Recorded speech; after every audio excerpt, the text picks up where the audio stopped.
Wow, I did not expect that. That was really, really cool, man. I haven't heard that kind of sound in a very long time. It was addictive. Thank you. I kind of heard some Smashing Pumpkins in there. Yeah, yeah. Hopefully that's kind of one of the reasons I started playing guitar specifically was because of that band. The song "Disarm" really, really grabbed me back when I was in high school, and that's what led me to picking up my grandfather's old classical guitar and eventually taking lessons and getting my own guitar. So your grandfather played? He did, yeah. He had an old classical guitar, which I have now, which Sweet. I cherish. That's what I started on, and it's just so smooth that the sound is like heavenly, man. Yeah, yeah. They're interesting. They're easy to move around on. Yeah, yeah. The neck is wider, so you have a lot more room for your fingers, which is good and bad because then it's more spread out when you're playing it. But yeah, I had that. I would play with him every once in a while too. He really enjoyed that, and I did too. And what kind of style was he into? He liked playing old music, like old country. I remember Wabash Cannonball. That was a song we played a lot. And at the time when I was young, I was like doing it to please him. But now I look back and think like that was pretty cool that we did that. My uncle actually found an old tape of us playing, and my mom gave that to me as I think a birthday present. So that's was really cool. Yeah. To have See, that. my dad played the drums, so it was kind of hard to play, unless somebody played percussion. Yeah. It was kind of hard to play along. Yeah. But when I got older, he came out to gigs, and we actually did a gig where he was playing congas beside me. Cool. And I have to say, I got my start from him too. So it's definitely through the genes. Yeah, yeah. That it passes down. Yeah, I hope it ends up with my daughter. I don't know. She's kind of toyed with the ukulele, and then it was actually the drums for a little while, and I was really excited about that. Actually have a video on my phone where we were playing together, which I can't believe because she's never had a lesson or done anything. So I was really impressed by that. But she kind of phases in and out. Well, they say the first thing that a human develops is the ear, is the sound in the womb. And I don't know, I was fortunate to be able to listen to live music before I was born with my dad's band. Right. But I mean, you don't have to have all that. You can have influences. You don't even know what your influences is yet. Yeah. Whatever your parents were listening to kind of comes into your DNA when you come out. And so that's why I think that's part of a thing where the DNA is passed down. Yeah. What did your dad do? What was his? He was a drummer. But I mean, what style? Like what did he play, or what kind of band was rock, country rock. The last band he was in was country rock. Cool. Sandalwood Rose. They traveled all over. Okay.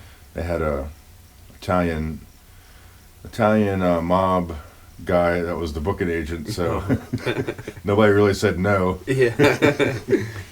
Well, I wish Justin could be here, but it's a shame he had a emergency. He had to leave, so this is a little weird for me, but we're going to get it on. So what is some other influences that you follow? Musically, yeah. Bruce Springsteen was a big influence on me, both as a musician, but also like that's what my dad listened to. So I have connections to that, like from when I was younger.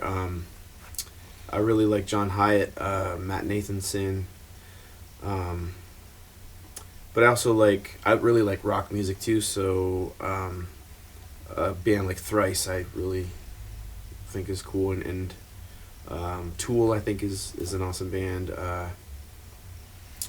Was listening to Alter Bridge a lot lately. I love I could hear that in your playing. Guitar playing and the singing in that band. Thank you.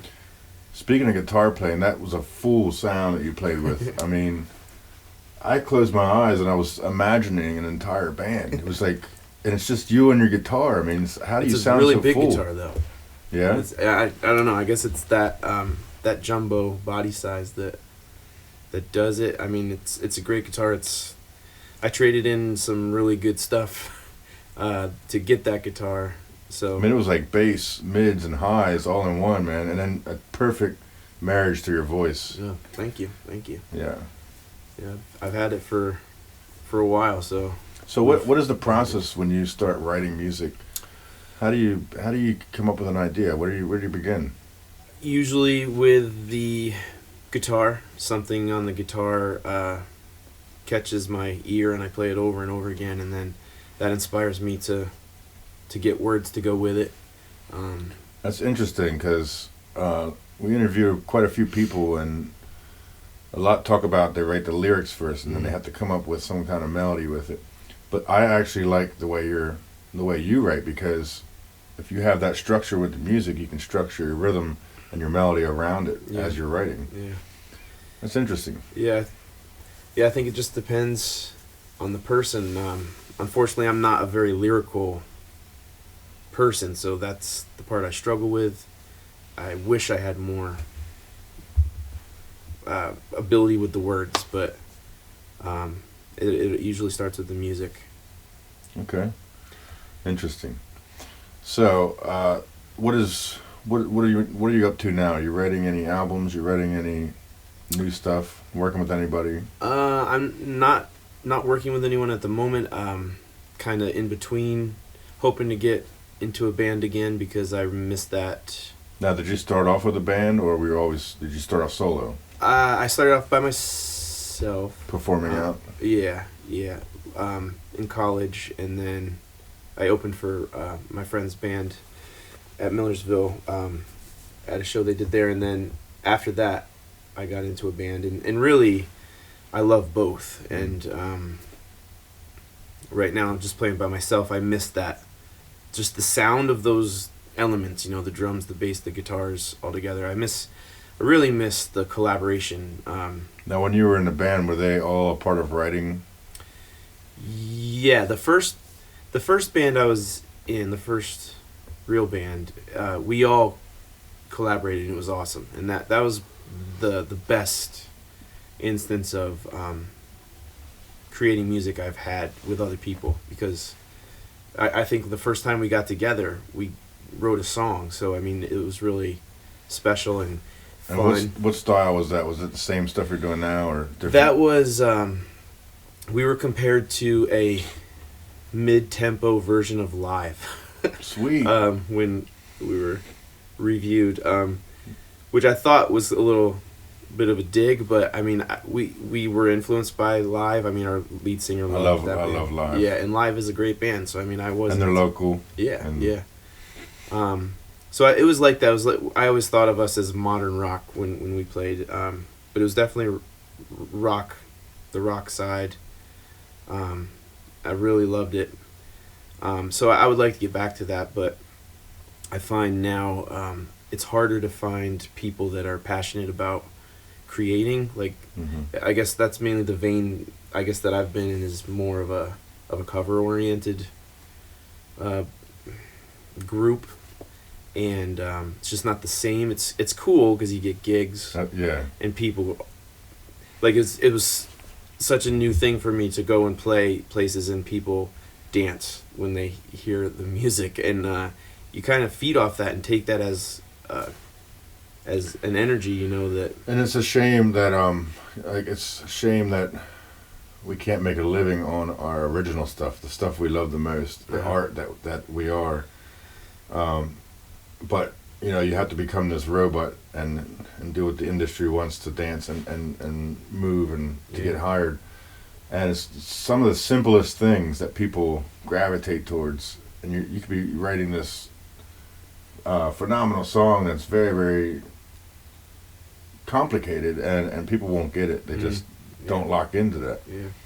It's kind of like you were saying before we did the interview about the albums, about how people don't listen the whole way through an album anymore. Yeah. They don't connect. What is your thoughts on that? I feel like it's music is just a commodity to accompany some 30-second video or some advertisement, and it's churned out so quickly and by so many people, and it's just like consumed so rapidly. You know, it's not like savored anymore. It seems like. I mean, I know that that's not the case in every instance, but. Well, do you think the internet has anything to do with that process? Yeah, I mean, for sure. And I was thinking about this too. You know, Justin had asked me about the music industry, and I don't know a lot about the music industry, but I do feel like the internet allowing people to get their music out there on their own, really, you know, without the record labels now, is kind of a nice balance, because I feel like every behind the music and, you know, band biography you read or see, you know, the record label totally, you know, pulls the wool over the eyes of the, you know, young, naive band.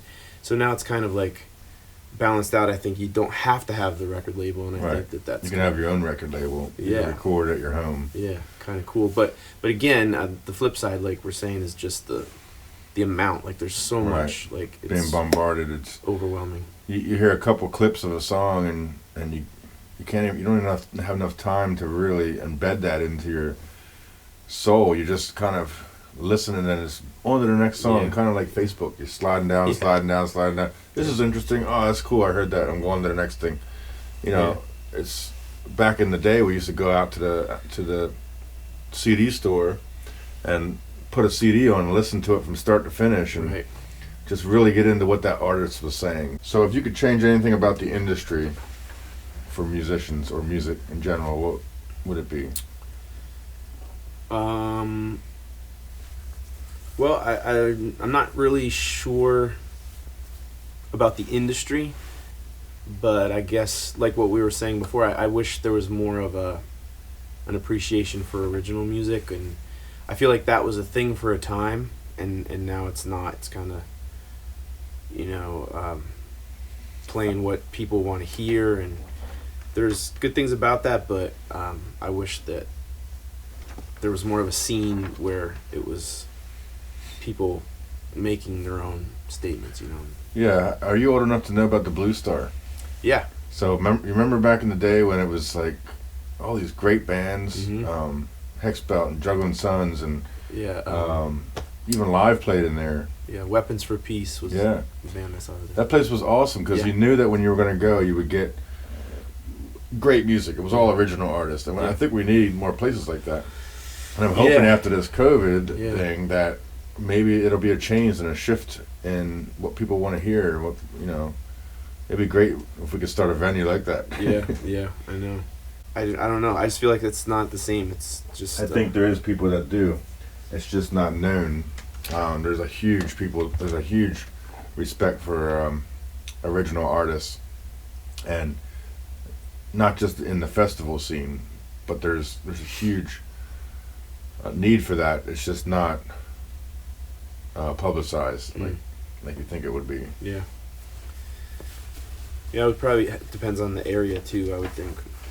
So what's next for you? Are you gonna write some music, come out, record an album?